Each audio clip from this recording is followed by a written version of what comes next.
भैया बहनी लोग, आप सबके लिए लेके आए मजेदार और दमदार मूवी, जो कि हम लास्ट मूवी में कह रहे हैं तिरंगा। और राजकुमार का बढ़िया पिक्चर देखे अगर हमने को विचार आल तो अपने सबसे बढ़िया पिक्चर थे तिरंगा ही याद आवला हमने के। और तिरंगा हमने देख चुके कई बार, लेकिन ऐसा पिक्चर हो जो कि एक बार और देखल जा सकला। और हमने ख्याल से रिएक्शन भी हमने के एकदम वैसे ही रही जैसे फर्स्ट टाइम वाला था। ये मूवी से कभी बोर नहीं हुआ जैसे। तब चलिए स्टार्ट करते हैं। मैं professor Nazrul Hasan, atomic research centre से। मेरे बच्चे की तबीयत अचानक खराब हो गई है, मेरी बीवी का भी फोन था, मुझे फौरन घर पहुंचना है। प्रोफेसर साहब, वो फोन मैंने तुम्हारी बीवी से करवाया था, जो अब हमारे कब्जे में है। और ये पुलिस हमारी है और ये गाड़ियां भी हमारी हैं। अगर खैरियत चाहते हो तो अपने आप को हमारे हवाले कर दो।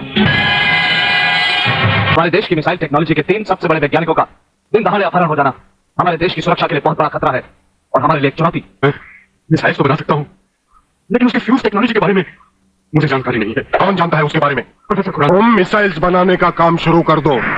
डॉक्टर खुराना की वापसी का इंतजार मैं करूंगा।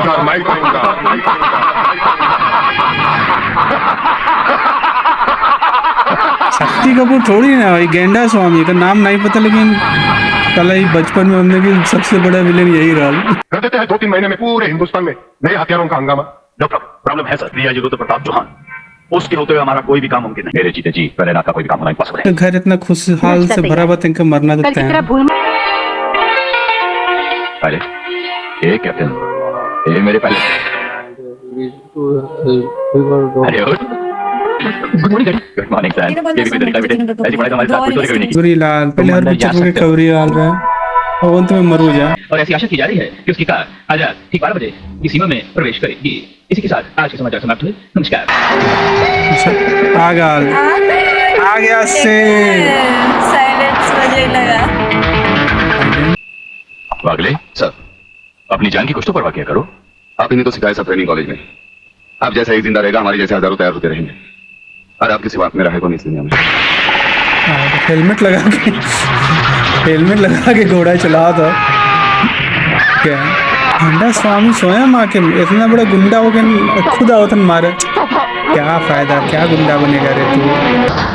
ना तलवार की धार से, ना गोलियों की बौछार से बनना डरता है तो सिर्फ परवरदिगार से। तो फिर प्रहलाद को छोड़ कर दिया? क्या उससे गले मिलने गए थे? गले मिलने गए थे, उसके गले का माप लेने गए थे कि वो फंदे की मौत मरेगा या हमारे पंजे की। पहले यही सब देख के हमने खुश हो जाते हैं। गैजेट बटन दबा दे, खुल गल गेट। देखो तुम अभी से इतने ढीले पड़ जाओगे तो पूरी सरकार को भारतवर्ष से कैसे खत्म करोगे? वो सिर्फ एक मिलिट्री ऑफिसर है और हमें पूरी मिलिट्री फोर्स के साथ लड़ना है। सर, आपकी गलती से कितनी जाने गई, इसका जवाब कौन देगा? ब्रिगेडियर साहब। मिस्टर तिवारी, इसका जवाब अब ब्रिगेडियर को ही देना होगा, और वो भी अदालत में। शहीद पार पर जो भी कुछ हुआ मेरी आंखों के सामने हुआ। मुझे इस बात का ताज्जुब है और अफसोस भी है कि ब्रिगेडियर सूर्यदेव सिंह जैसे जिम्मेदार और सुलझे हुए अफसर ने ऐसा कदम क्यों उठाया जिससे निर्दोष लोग मारे गए।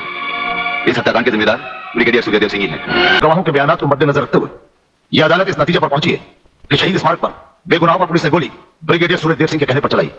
इसलिए यह अदालत ब्रिगेडियर सूर्यदेव सिंह को 1 साल कैद की सजा सुनाती। आपका वागले से अलग हो जाना, वागले का भरी अदालत में आपके खिलाफ बयान देना, आपका गिरफ्तार होना, भाई ये सब मेरी समझ में पूरी तरह से नहीं आया। जब कभी भी आपसे कहें आप हमारे लिए रिहाई का ऑर्डर भिजवा दीजिएगा। ठीक है। लड़की की लाश? अरे नहीं यार, ये भी हमारी तरह नशे और मस्ती में क्यों लगती है? चलो उसे और पिलाते हैं, अपना भी नया साल सुधर जाए। अबे नया साल सुधारने के बच्चे अगर लफड़े में फंस गए ना तो जिंदगी बिगड़ जाएगी। हमें क्या मालूम वो जिंदा है या मुर्दा? जो सजू कुछ भी हुआ लोग, मगर इंसानियत के नाते उसे देखना हमारा फर्ज है। चलो चलो देखते हैं। लेकिन भाई मेरी ये मामला तो पुलिस का है। पुलिस? हाँ, मतलब पुलिस की डॉक्टर साहब, क्योंकि इस तरह के केसेस पुलिस में दर्ज करवाए जाते हैं। मैं इंस्पेक्टर को भी बुलाता हूं, इंस्पेक्टर नीचे बैठा है। डॉक्टर साहब कहाँ गए बोलो साहब? हम लोगों को मार के वो दोनों भाग गए। क्या बात है डॉक्टर साहब, आप इतने परेशान क्यों हैं? इंस्पेक्टर साहब पता नहीं वो 3 लड़के लड़की को बेहोशी हालत में लाए, मैं आपको बुलाने गया, आपके 3 लोग भाग गए। मगर जीवनलाल बात यह है यार ऐसे मामले में बात कुछ नहीं होती, सीधी सी बात है। अगर वो लड़की नहीं मानती तो पैसे वैसे देकर अपनी जान छुड़ा लो, और अगर फिर भी नहीं मानती तो तुम्हारे लिए किसी की जान लेना कौन सी नई बात है? प्रणयनाथ, तुम तो खामखा उस लड़की के लिए अपने बेटे की जान मेरा बेटी। दरअसल बात यह है जीवनलाल की वो लड़की तुम्हारी बेटी राधा है। अब बताओ जीवनलाल। शक की बुनियाद पे आपके बेटे संजय और उसके 2 दोस्तों को गिरफ्तार करने आए हैं। पुलिस को तुम ये बताना कि तुम्हारे साथ बलात्कार हुआ है। हाँ बेटी, बलात्कार। प्रलयनाथ की प्रलय से बचने का ये एक ही तरीका है, तुम उन्हीं 3 लड़कों का नाम पुलिस को बता देना जिन्होंने तुम्हें अस्पताल हमारी बेटी है। पिताजी वागले बेटे, ये तो लाल मिर्च है तीखी तीखी। हाथ लगाओ तो हाथ चले, मुंह लगाओ तो मुंह चले, दिल लगाओ तो दिल चले। ये तेरी बीवी बनने के लायक है। अरे इस तरह घूर-घूर के क्या देख रहे हो? मैंने कभी लड़की नहीं देखी क्या? लड़की तो बहुत देखी, लेकिन तेरे जैसे तीखी पहली बार देखी। क्या तीखी, क्या नाम है तुम्हारा? शांति शांति शांति शांति। क्या कमाल का नाम रखा है चुन के माँ बाप ने। शांति जो इस देवी के चेहरे और यही है। ये झूठ है, ये सरासर झूठ है। हमने कोई बलात्कार नहीं किया। सच कह रहा है मेरा बेटा। इंस्पेक्टर साहब, ये झूठी है, झूठी है ये। तुम लड़की नहीं, लड़की के नाम पर एक कलंक हो। ये किसी की साजिश है जिसमें इन तीनों को फंसाया जा रहा है। लेकिन मैं भी दूध का दूध और पानी का पानी करके रहूंगा। क्या उन अनगिनत केसों में आपके सामने कोई ऐसा केस आया है जहां कत्ल और बलात्कार करने वाले ने जिसके ऊपर बलात्कार किया है उसे खुद अस्पताल पहुंचाया हो? तुम इन 3 लड़कों के केस में कहाँ उलझ गए? हो सकता है इन बच्चों का केस महज इत्तेफाकी हो। इत्तेफाक नहीं है सर, ये कड़ियां भले ही अलग अलग नजर आ रही हो, लेकिन अगर गौर से देखें तो ये सब एक ही जंजीर की कड़ियां हैं, जिसमें एक न एक दिन जीवनलाल टंडन, रसिकनाथ और गुंडा स्वामी की कलाइयां फंसेंगी।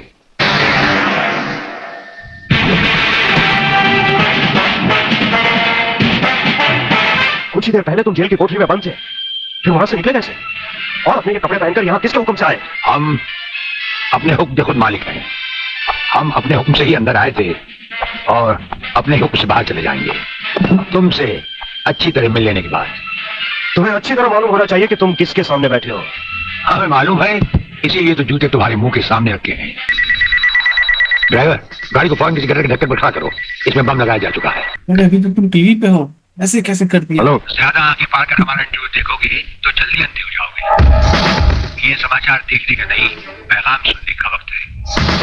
हेलो, हेलो, तुम फोन कहां से कर रहे हो? तुम तो टीवी पर हो।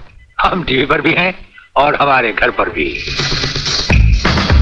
गेंडा स्वामी, ये टाइम बम का खेल हम तब से खेल रहे हैं जब तुम्हारे बाप दादा अपने बालों में खिजाब लगाते थे। याद रखना, तुमने सिर्फ एक टाइम बम फिट किया था जो हमारा बाल भी बैंका न कर सका। अभी तो ये नशे में। सही है यार, नाइस है मतलब। चल मैं मराठा है भाई। पसीना पोछो और हमें राजा टंडेल की झूठी नहीं सच्ची रिपोर्ट कैसी है बताओ।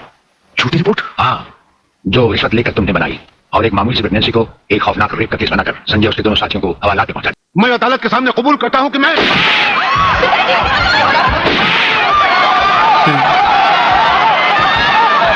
गेंडा स्वामी से दुश्मनी करोगे तुम? बेटे, तो साहब रिश्वत लेकर वो झूठी रिपोर्ट मैंने मैंने मैंने ही तैयार की थी। नौकरी करता है 1500 रुपए की और बात करता है प्रहलाद से। 1500 की नौकरी करने वाला है, 150 का कफन पहनाएगा प्रहलाद। आज से तो उल्टी गिनती गिनना शुरू कर दे। जिस दिन भी मुझे तेरे खिलाफ एक भी सबूत मिला ना, तुझे ऐसी मौत मारूंगा कि तेरी पापी आत्मा अगले 7 जन्म तक किसी दूसरे शरीर में घुसने के पहले कांप उठे। कमांडोज रेडी फॉर ऑपरेशन तिरंगा।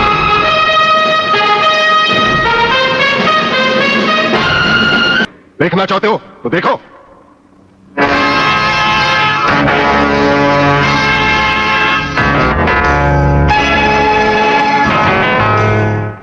देखा हो अगले, अब हथियार नीचे डालने की बारी तुम्हारी है। डाल दो हथियार।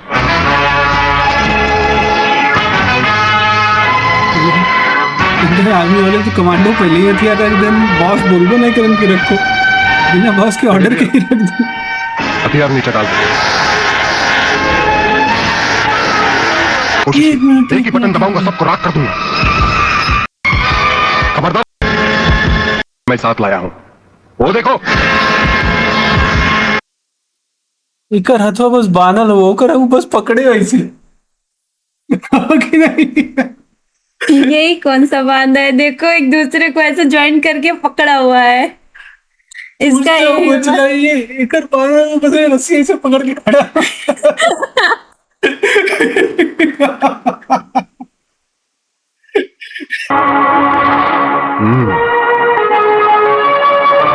खड़े हो बारूद के ढेर पर और पी रहे हो पाइप। तुम्हारे जलवे में कोई कमी नहीं आई ब्रिगेडियर। हमारा वो पाइप डायनामाइट से भरा हुआ था। हम जानते थे कि तुम कभी ना कभी हमारे हाथ से छीन कर उसे फेंकोगे। उसी के धुएं की आग लेकर हमने तुम्हारे सब मिसाइल के फ्यूज कंडक्टर निकाल लिए हैं। फ्यूज कंडक्टर निकाल लिए। फ्यूज कंडक्टर, अब तुम्हारे मिसाइल में सिर्फ धुआं रह गया और कुछ भी नहीं। बाकी बचे तुम। गेंडा स्वामी, उसे तो हम निपट लेंगे। मैं शिवाजीराव बागले, मराठा। मराठा मरता है या मारता है? याद है मैंने तुझे एक दिन कहा था, ये 1500 की नौकरी करने वाला एक दिन तुझे 150 का कफन पहनाएगा।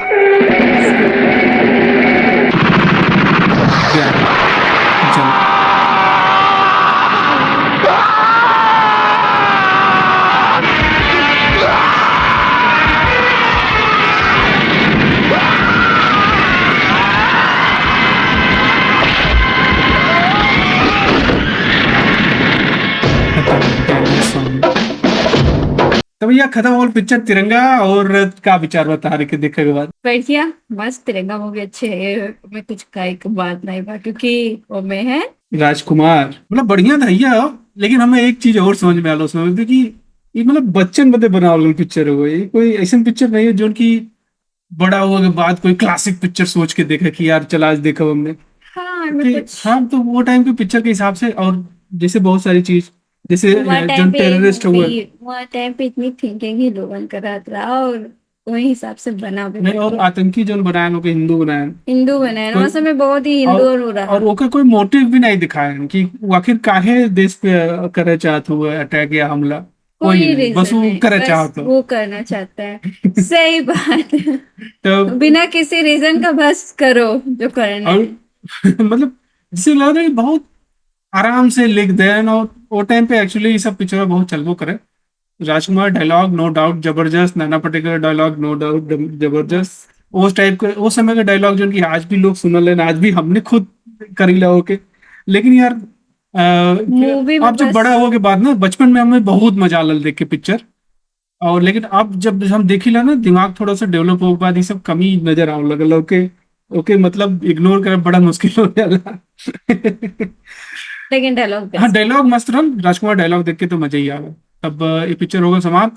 अब हमने कोशिश करा कि आखिर और कोनो पिक्चर हो टाइम पे देखल जाए, और देशभक्ति पिक्चर के जो लॉजिक रहा ना, देशभक्ति जरूर रहा लेकिन बहुत क्या कहते ना ओछे लेवल का, बहुत हल्के लेवल का हाँ। देशभक्ति, तो अब थोड़ा तो डीप वाला कुछ नहीं। अब यहाँ टाइम पे तो वो नहीं बने अब तो देशभक्ति पिक्चर है बंद हो गया। अब जैसे कि मनोज कुमार के पिक्चर रहलू पूरब और पश्चिम, भले ही वो मतलब कि वो टाइम के पिक्चर रहा 1960 के पिक्चर रहा, लेकिन उनमें बहुत सीरियस प्रयास कर रहे हैं मनोज कुमार के भाई वो टाइप कुछ ला जाए जहाँ पे हमने अपने देसी कल्चर के दिखावा का प्रयास करें। वो देशभक्ति भी ज्यादा अच्छा रहा। अब चलो एक दिन पूरा पश्चिम भी देखल जाए। हाँ, तब बस अभी समाप्त बल, फिर अगले पिक्चर में फिर से मिल जाए। तब तक के लिए नमस्ते, लाइक और शेयर एंड सब्सक्राइब। प्लीज